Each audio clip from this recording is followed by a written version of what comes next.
앞뒤 좌우로 인사들 나누시겠습니다. 예수님 안에서 행복하십시오.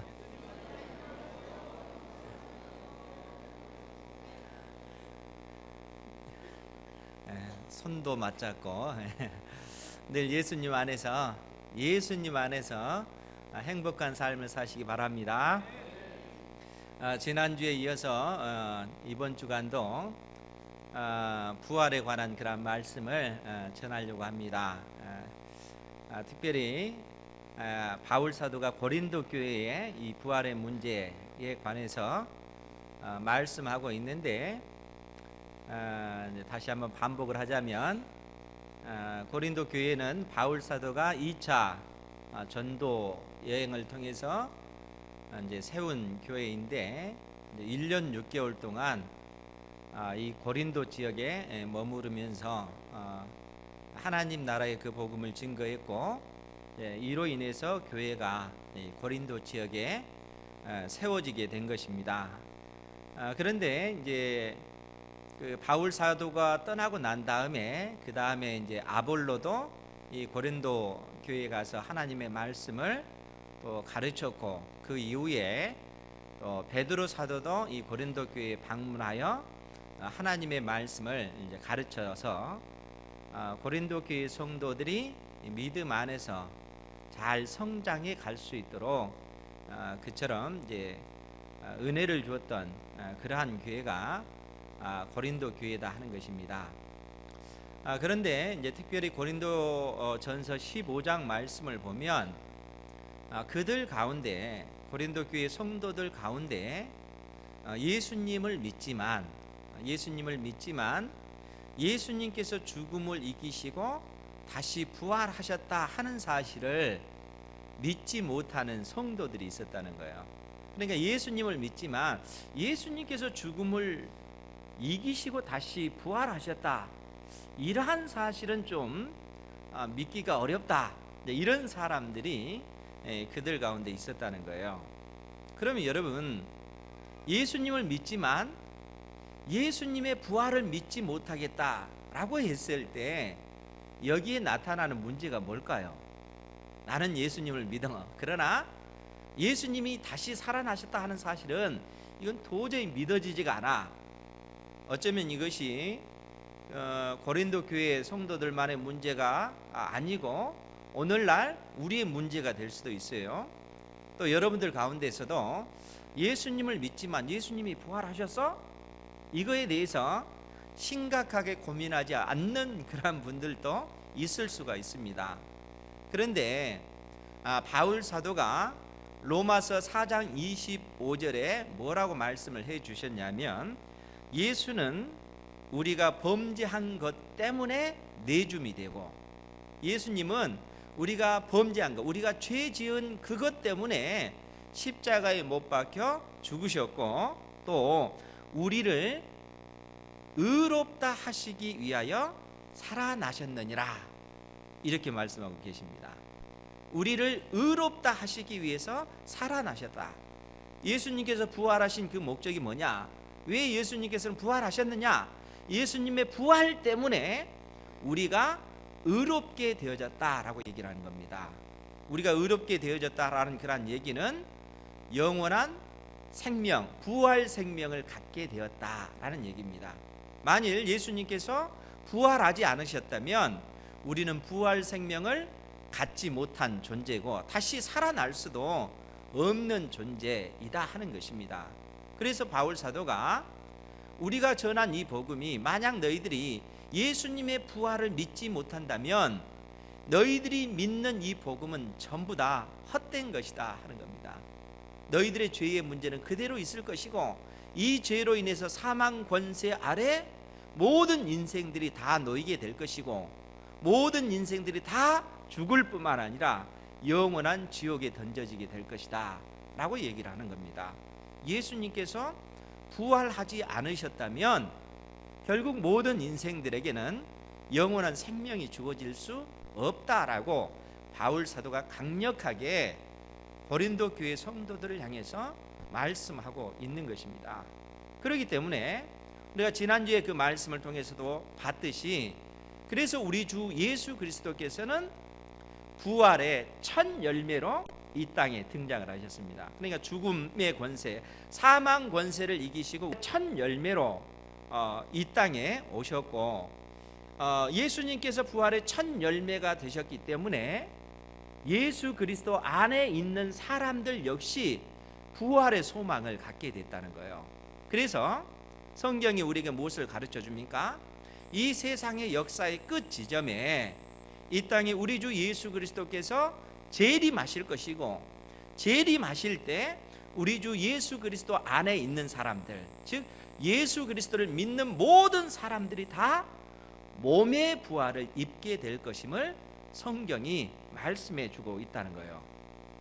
왜 몸의 부활을 입게 되냐면, 몸의 부활을 입게 되어서 아버지 하나님께서 약속하신 영원한 천국, 완성된 하나님 나라의 백성으로서 우리가 살아가게 될 것이라는 거예요. 그 사실을 지난주에 말씀을 드렸습니다. 그런데 거기에 한 가지 더 있죠.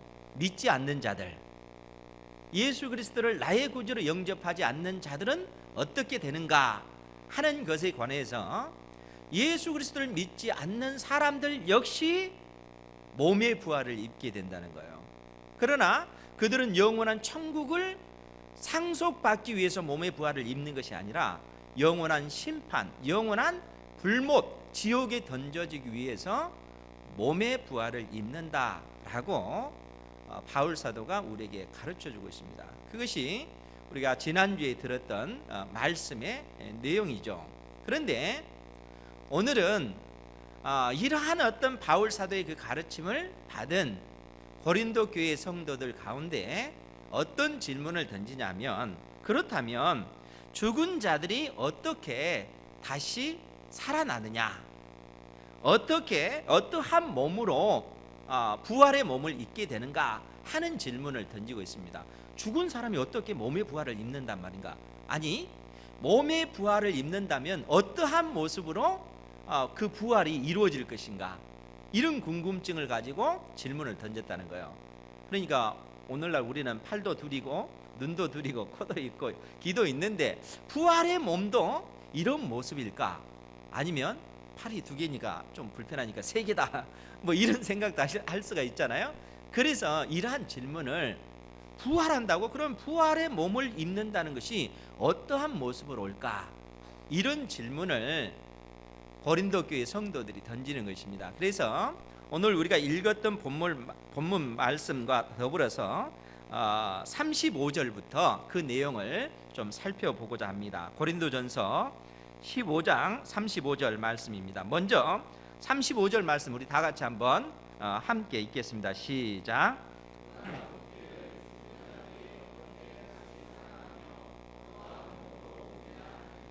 아멘. 이 질문이 던져졌다는 거예요.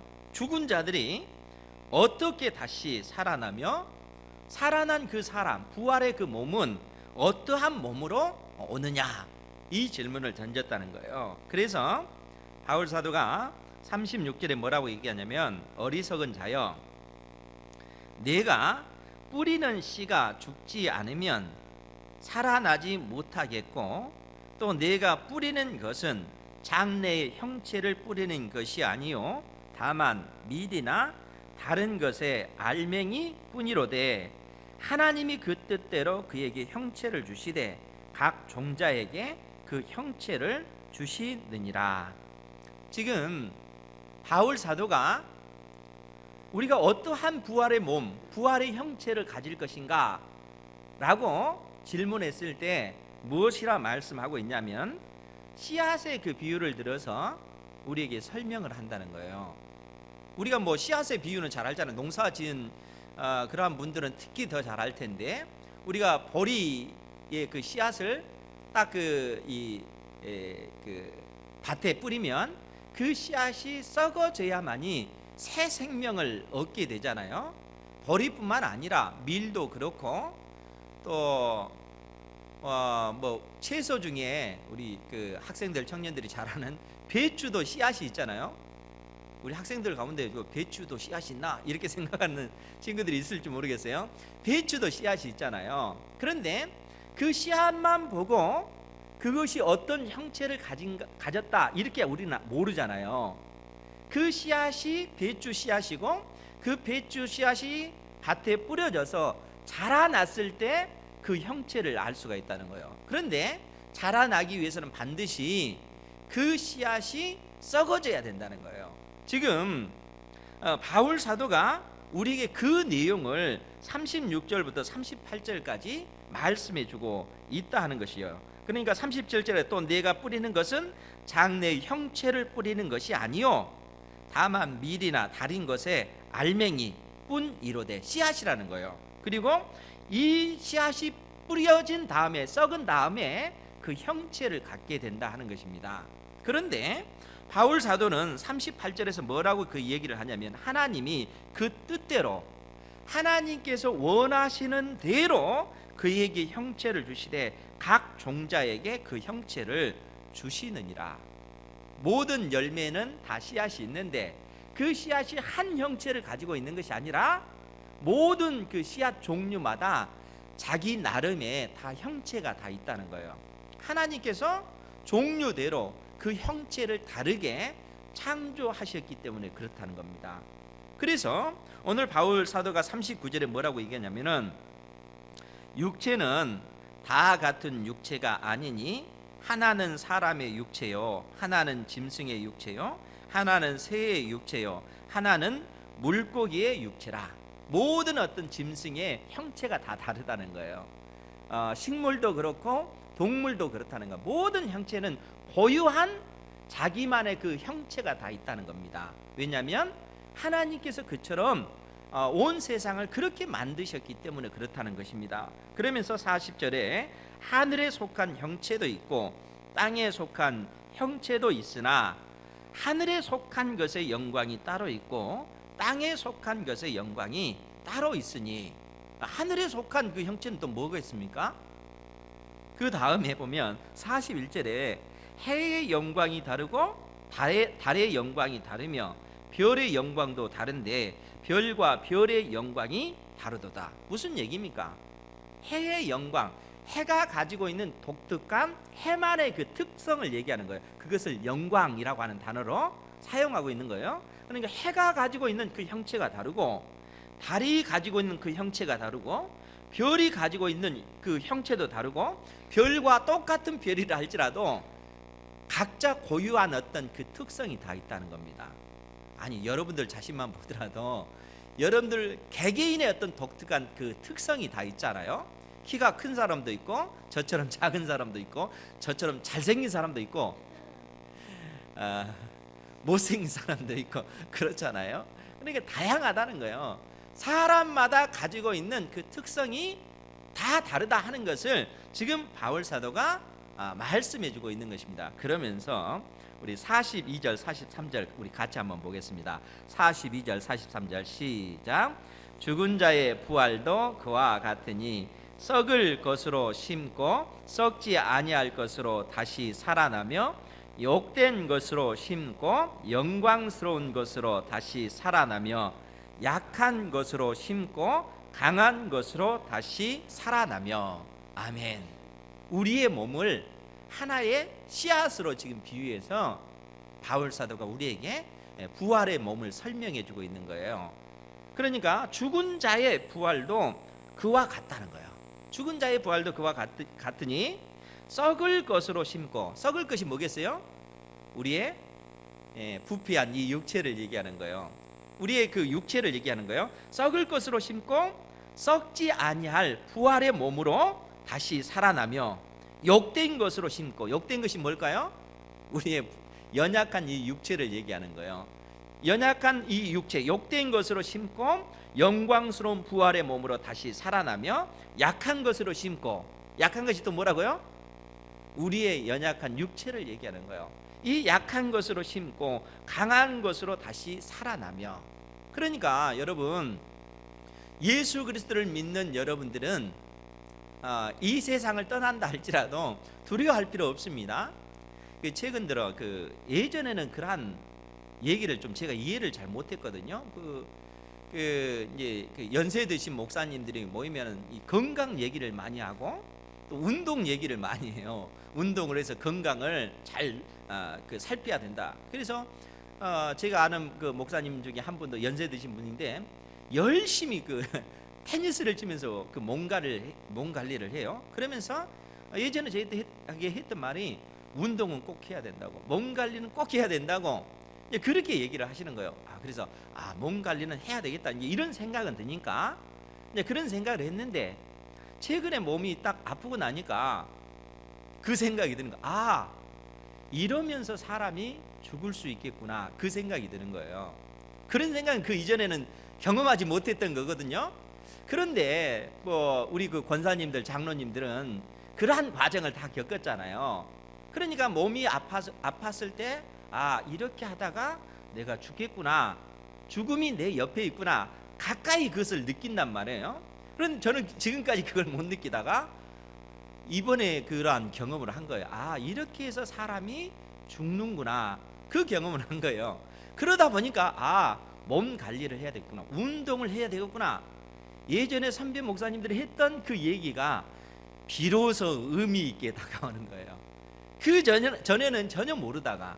그런데 모든 인생의 실상은 다 이 과정을, 이 단계를 밟아가면서 죽음을 가까이 두고 있다가 결국 이 세상을 떠나가게 된다는 거예요.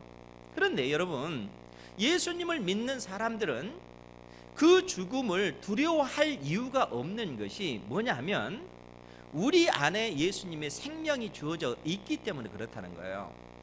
지금 바울 사도는 고린도 교회 성도들에게 무엇을 얘기하냐면은 우리의 이 연약한 육체는 그야말로 낡은 옷과 같다는 거예요. 우리의 몸은 그렇잖아요. 50대, 60대, 70대, 80대가 되어지면 몸은 더더욱 쇠약해지고 약해지잖아요.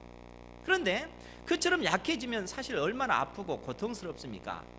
그런데 죽음이라고 하는 것은 우리의 이 낡은 옷을 벗어버리고 새 옷을 입게끔 해준다는 거예요.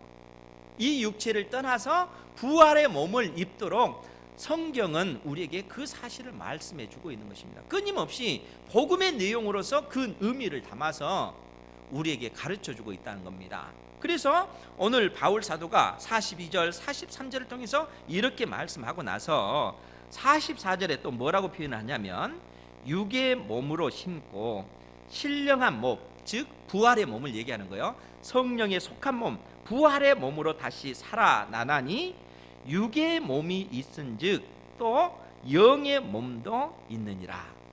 이 육신의 이 몸이 있기 때문에 부활의 몸을 우리가 갖게 되어진다라고 성경이 우리에게 말씀하고 있는 것입니다. 사랑하는 성도 여러분, 여러분들 속에 부활 생명이 있는 줄 믿으시기 바랍니다. 그러면 이 부활 생명이 어떻게 해서 우리에게 주어졌는가? 우리 45절 말씀 같이 한번 보겠습니다. 45절 시작. 기록된 바 첫사람 아담은 생명이 되었다 함과 같이 마지막 아담은 살려주는 영이 되었나니. 아멘. 기록된 바, 즉 창세기 2장 7절에 기록되어 있는 내용이에요. 첫사람 아담은 생명이 되었다라는 표현입니다. 그럼 2장 7절이 무슨 말씀인가? 창세기 2장 7절 그 부분은 제가 읽어드릴 테니까 잘 들으시기 바랍니다. 창세기 2장 7절에 보면 그렇게 기록이 되어 있습니다. 여호와 하나님이 땅의 흙으로 사람을 지으시고 생기를 그 코에 불어넣으시니 사람이 생명이 되니라. 하나님께서 흙으로 사람을 창조하시고 그 코에 생기를 불어넣으시니까 사람이 생명이 됐다는 거예요. 그럼 여러분, 생명이 뭐라고 했습니까? 지난주에 산 사람이 됐다는 거예요. 산 육체가 됐다는 얘기입니다. 생명이라고 하는 것은 산영이라고 이렇게 표현되는데 보다 정확한 의미는 살아있는 육체가 됐다는 거예요. 하나님께서 흙으로 사람을 창조하시고 그 코에 생기를 불어넣으니까 살아있는 육체를 가진 존재가 됐다는 거예요. 첫사람 아담이 그런 존재가 됐다는 거예요. 그리고 첫사람 아담에게 속한 모든 사람도 다 산 사람, 산 육체를 가지게 됐다는 거예요. 그런데 여러분, 이 육체에게는 치명적인 결함이 있습니다. 그 결함이 뭔지 아세요? 죽음이 온다는 거예요. 첫사람 아담에게 속한 모든 사람에게는 죄가 있고 그 죄의 삭스로 사망이 왕노릇하는 모든 인생들은 죽음의 그 권세 아래 매인바 될 수밖에 없는 그러한 삶을 살 수밖에 없다는 거예요.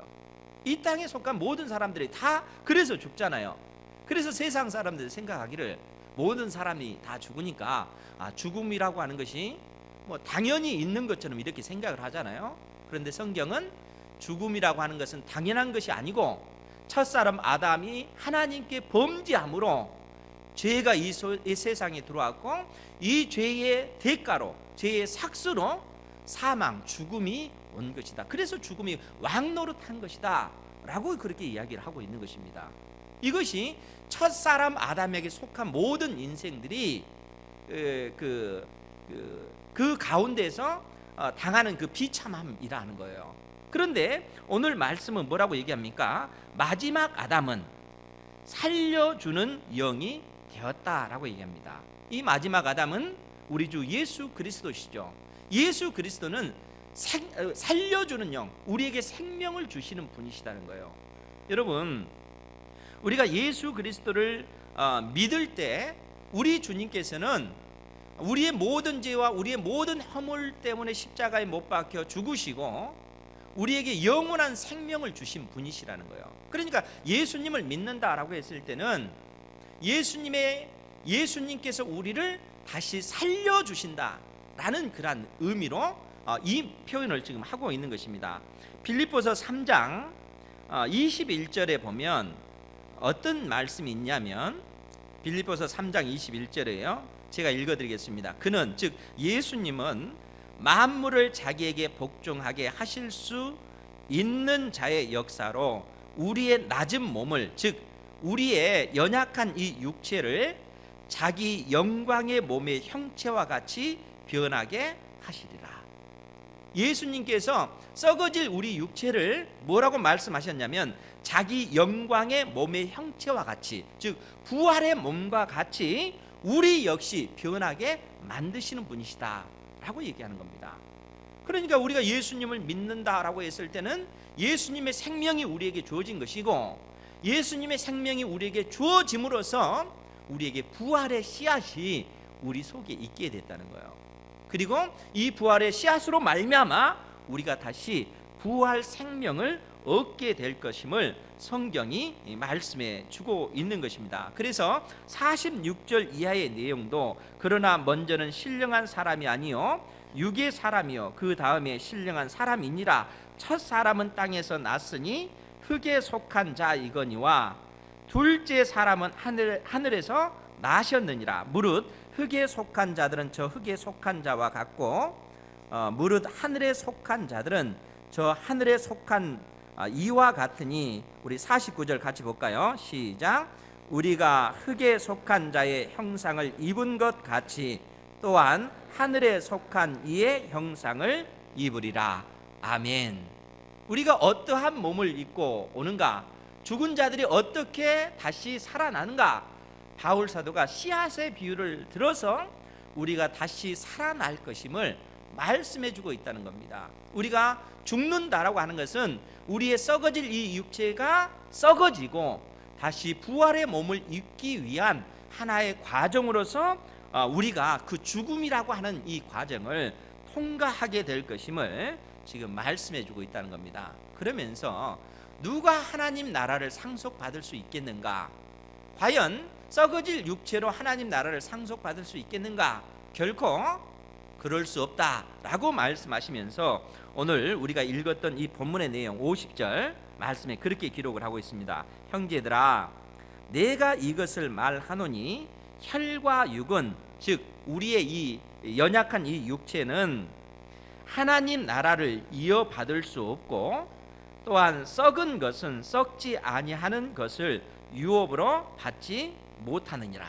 그러니까 우리의 어떤 이 부패한 이 몸으로는 천국을 상속받을 수 없다는 겁니다. 완전한 하나님 나라의 백성으로 되기 위해서는 우리가 부활의 몸을 입어야 된다라고 지금 바울 사도가 이야기하고 있는 것이죠.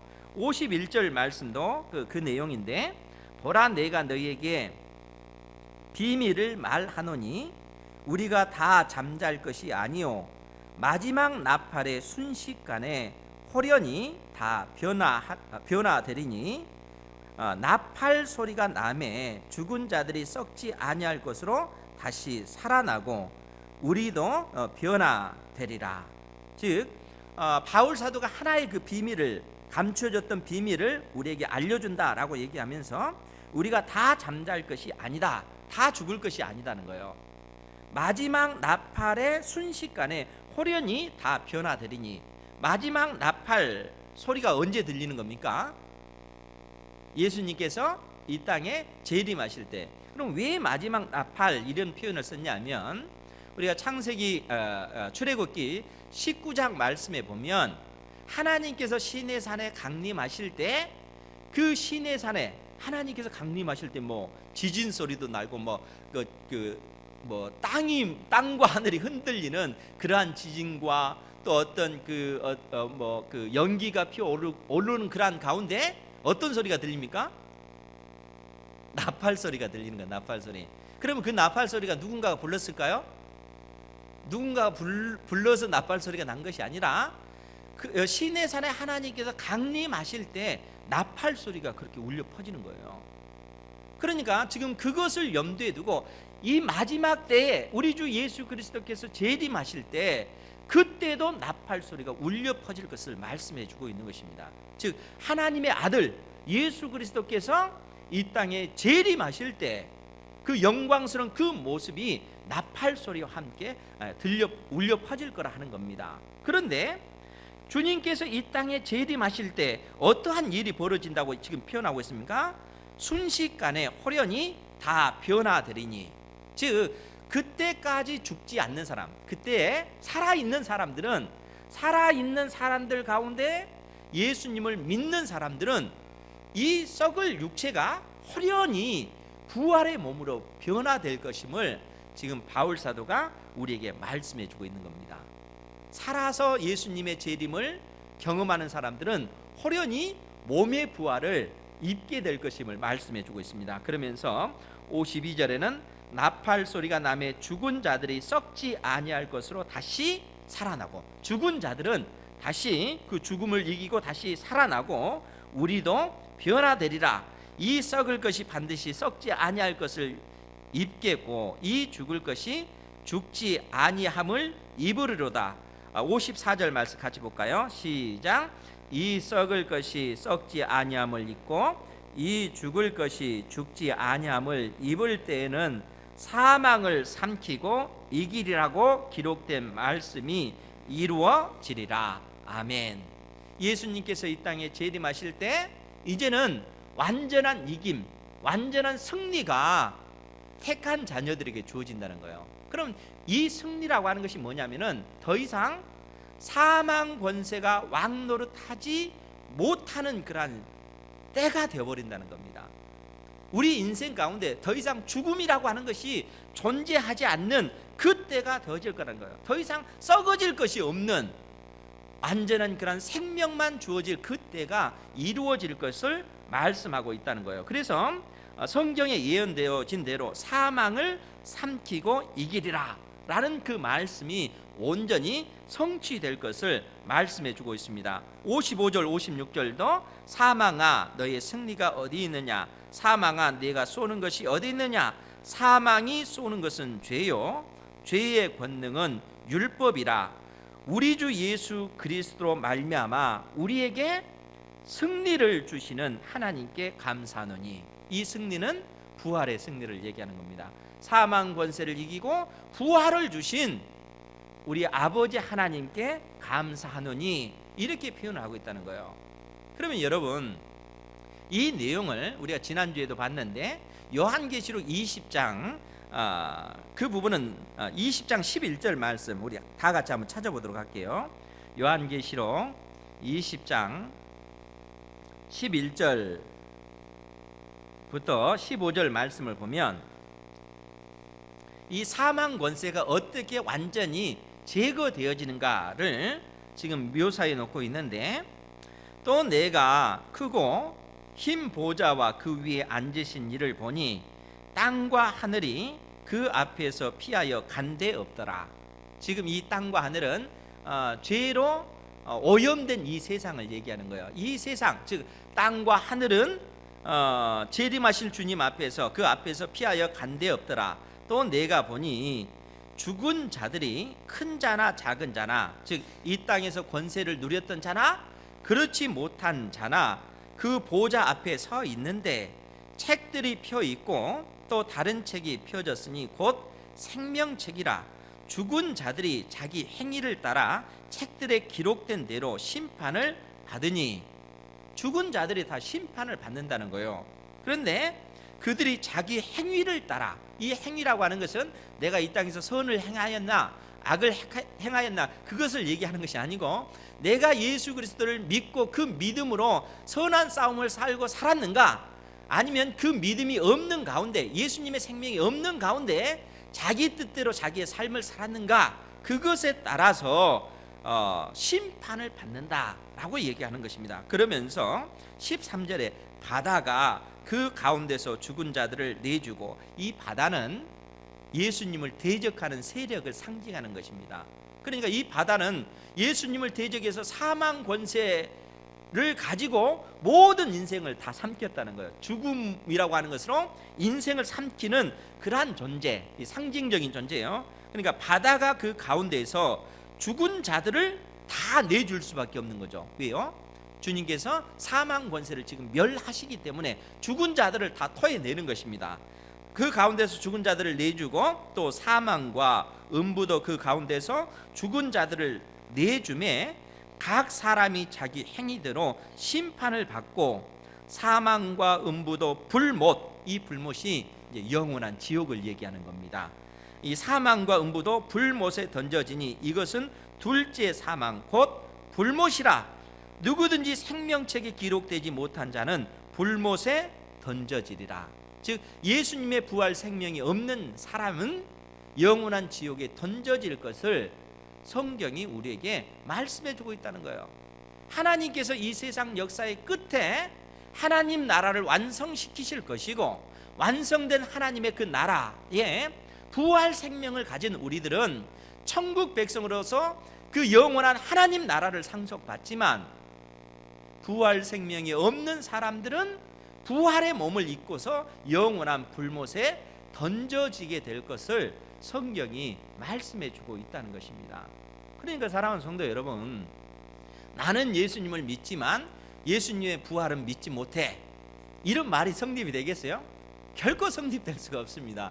예수님을 믿으면 예수님 안에 있는 부활 생명을 가져야 되는 것입니다. 예수님께서 죽음의 권세를 이기시고 부활하신 하나님의 아들이시다 하는 사실을 우리가 믿어야 된다는 거예요. 그러니까 예수님께서 안식 후 첫날 부활하셔서 주님께서 바로 하늘로 승천하지 아니하시고 무려 40일 동안 이 지상에 계시면서 제자들에게 11번 나타나셔서 계속해서 강조했던 것이 뭐라고 했습니까? 주님께서 죽음의 권세를 이기고 부활하셨다. 부활하셨다는 그런 사실을 확증시켜주기 위해서 제자들이 구운 생선, 그 구운 생선을 이리 가져와라. 그래서 주님께서 친히 구운 생선을 드셨습니다. 왜요? 부활의 몸을 입었다는 것을 명백하게 알려주시기 위해서. 믿음 없는 도마에 손을 내밀어서 내 옆구리를 만져보고 내 그 못자국 난 손을 만져봐라. 그리고 믿음 없는 자가 되지 말고 믿는 자가 되라 라고 그렇게 말씀하셨죠. 부활 생명이 우리에게 있어야만이 우리에게 영원한 하나님의 나라 천국이 상속되어지기 때문에 그렇다는 것입니다. 그래서 바울 사도는 강력하게 이러한 사실에 대해서 강조하면서 예수 그리스도를 믿는 자에게 영원한 부활 생명이 있음을 지금 선언하고 있는 것입니다. 그러면서 고린도 교회 성도들에게 권면을 하죠. 마지막으로 58절 말씀, 오늘 본문에 58절 말씀 같이 보겠습니다. 시작. 그러므로 내 사랑하는 형제들아, 견실하며 흔들리지 말고 항상 주의 일에 더욱 힘쓰는 자들이 되라. 이는 너희의 수고가 주 안에서 헛되지 않은 줄 알미라. 아멘. 그래서 바울 사도가 고린도 교회 성도들에게 이렇게 권면하는 거예요. 내 사랑하는 형제들아, 견실하며 너희의 그 믿음 속에 견고히 또 확실히 너희들이 믿는 바를 확실하게 가지고 흔들리지 말고 항상 주의 일에 더욱 힘쓰는 자들이 되라. 이는 너희의 수고가 주 안에서 결코 헛되지 않는 줄 알미라 라고 그렇게 말씀하고 있는 것입니다. 그러니까 여러분, 이미 바울 사도가 우리의 인생이 장차 어떻게 되어질 것인가, 또 하나님께서 이 세상 역사를 어떻게 진행시켜서 이 세상 끝에 어떻게 하나님의 나라를 건설해 나가실 것인가 명확하게 성경을 통해서 우리에게 보여주시잖아요. 우리가 그러한 그 어떤 그 삶의 한 지점에서 지금 살아가고 있다는 거예요. 그러면 이 어쩌면 짧은 그 인생을 우리가 살아가는데 이 인생을 어떻게 살아가야 되겠는가 하는 거예요. 우리의 그 100년이라고 하는 그 인생을 놓고 보더라도 사실 영원한 하나님 나라에 비하면 그야말로 지극히 미약한 아주 작은 그러한 시간이라는 겁니다. 이 작은 시간 동안 우리가 무엇을 추구하며 살아가야 되겠는가 하는 거예요. 땅의 소망을 두고 살아가면 되겠습니까? 우리가 그 하나님의 그 계획을 다 들었는데 이 땅의 소망을 두고 살아간다면 얼마나 그것이 슬픈 삶이겠는가 하는 거예요. 이 땅의 소망을 두지 아니하고 영원한 하나님 나라의 소망을 두고 우리가 믿는 바 그 신앙을 견고하게 붙잡고 확실하게 붙잡고 흔들리지 아니하고 이 세상 속에서 구별된 백성답게 믿음의 선한 싸움을 싸우며 살아가야 할 것을 바울 사도가 고린도 교회 성도들에게 권면하고 있습니다. 사랑하는 성도 여러분, 여러분들도 그러한 믿음의 삶을 살아가시기 바랍니다. 마지막으로 빌립보서 2장 12절 13절에 있는 말씀을 보고 말씀을 마치겠습니다. 빌립보서 2장 12절 13절 말씀을 보면, 그러므로 나의 사랑하는 자들아, 너희가 나 있을 때뿐 아니라 더욱 지금 나 없을 때에도 항상 복종하고 두렵고 떨림으로 너희 구원을 이루라. 지금 바울 사도가 빌립보 교회 성도들에게 나 없을 때, 나 있을 때뿐만 아니라 더욱 지금 나 없을 때에도 항상 복종하고 두렵고 떨림으로 너희 구원을 이루어 가야 된다. 너의 인생을 통해서 너희의 구원을 너희들이 이루어 가야 된다라고 얘기하는 거예요. 그러니까 우리가 믿는 바를 확실하게 붙잡고 그 믿음의 삶을 너희들이 살아가야 된다라고 얘기를 하는 거예요. 그러면서 뭐라고 얘기하냐면, 너희 안에서 행하시는 이는 하나님이시니 자기의 기쁘신 뜻을 위하여 너희에게 소원을 두고 행하게 하시나니. 지금 바울 사도가 우리에게 뭐라고 했어요? 항상 복종하고 하여 두렵고 떨림으로 너희 구원을 이루라 해서 마치 우리가 주도적으로 우리의 구원을 이루어 간 것처럼 이렇게 말씀을 했는데, 실상은 너희 안에서 행하시는 이는 하나님이시니 자기의 기쁘신 뜻을 위하여 너희에게 소원을 두고 너희들로 하여금 행하게 만드시고 너희들을 격려하시고 너희들의 생각을 통해서 오늘도 하나님께서 일하고 계시다는 거예요. 즉 부활 생명이 우리 속에 있기 때문에 생명의 주님께서 여러분들의 생각을 통해서 여러분들의 마음의 그 소원을 하나님께서 여러분들의 마음속에 불어넣으시고 예수 그리스도 안에서 하나님의 그 영광을 나타내기 위해서 내가 그러한 삶을 살아야 되겠다, 하나님께서 그러한 생각을 불어넣어 주시고 그러한 삶을 살아갈 수 있도록 오늘도 돕고 계시다는 것입니다. 그렇기 때문에 사랑하는 성도 여러분, 여러분들이 진정 부활 생명이 있다면 내 안에 계시는 하나님의 성령의 그 음성에 귀를 기울이시고 살아계신 주님, 나의 삶을 통해서 일하시고 하나님의 그 기쁘신 뜻을 위해서 내 인생을 드리게 해주십시오. 그리고 나의 삶을 통해서 아버지 영광 받아 주옵소서. 믿음의 고백을 들으시고 이러한 삶을 사시기를 주님의 이름으로 축원드립니다. 아멘. 기도하겠습니다. 거룩하신